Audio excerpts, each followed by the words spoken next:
এগুলো হচ্ছে টাকি, নদীর টাকি, ছোট ট্যাংরা। আর এইগুলো হচ্ছে চেলা, পিলি। আমি তো প্রথমে পিলি পিলি মনে করি। ও আচ্ছা।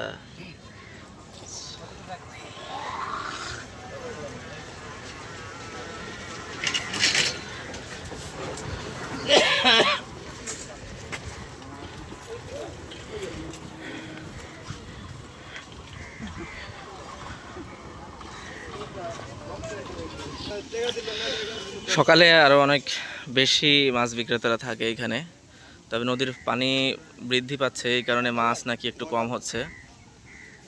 পানি যদি স্থির থাকে তাইলে আরো মাছ বেশি হবে। ওই যে একটা মাছের নৌকা, সেখান থেকে মাছ নিয়ে এই যে উপরে নিয়ে আসছে, এখানে এখন বসবে। আর লোকজন ওখানেও ভিড় করছে, ওখান থেকে যদি ভালো মাছ পায় ওখান থেকে ওগুলো বিক্রি হয়ে যাবে। নদীর মাছের আসলে অন্যরকম একটা চাহিদা, নদীর মাছের অনেক স্বাদ, যার কারণে দাম বেশি হইলেও মানুষ একটু চেষ্টা করে নদীর মাছ খাওয়ার। নদীর মাছের মতো স্বাদ আসলে পুকুরের মাছে কখনোই হয় না। আর নদীতে যেসব ছোট মাছগুলো পাওয়া যায় সেগুলো আসলে পুকুরে চাষও হয় না, বা চাষ কিছু কিছু মাছ এখন চাষ হলেও সেগুলো আসলে নদীর মতো কখনোই হয় না।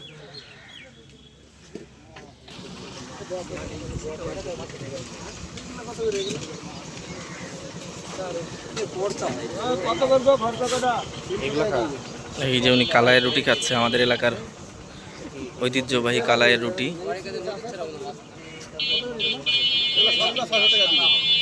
এগুলো ঠিকই 600 টাকা।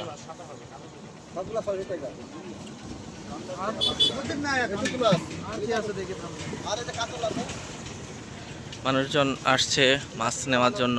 সকালের দিকে আরো অনেক বেশি ভিড় থাকে, আমি সকালে আসতে পারিনি। এই পুরোটা ভরে যায় দুই পাশে মানুষে মাছ নেওয়ার জন্য। আর এই ঘাট আরো বেশি জমজমাট হবে আরো বেশি পানি হলে।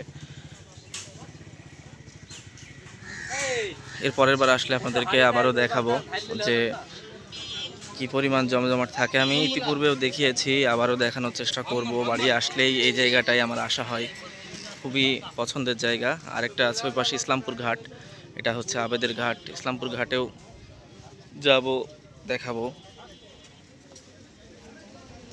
এই মঞ্চটাও অনেক বেশি ভাইরাল, এখান থেকে অনেক মানুষ আসে। আজকে শুক্রবারের দিন আছে, আজকে বিকেলে এখানে অনেক মানুষ হবে।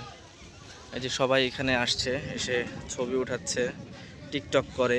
অনেক ভাইরাল জায়গা এটা। এই জায়গাটা এই সময়ে অনেক মানুষের, অনেক ধরনের মানুষের সমাগম হয়। পুরো কুষ্টিয়া থেকে মানুষজন আসে এইখানে। মাঝে মাঝে দুর্ঘটনাও ঘটে। গতকালকে একটি দুর্ঘটনা ঘটেছে, গত পরশু দুটো বাচ্চা বেড়াতে এসে মারা গিয়েছে।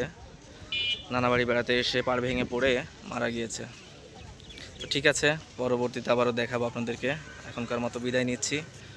আল্লাহ হাফেজ।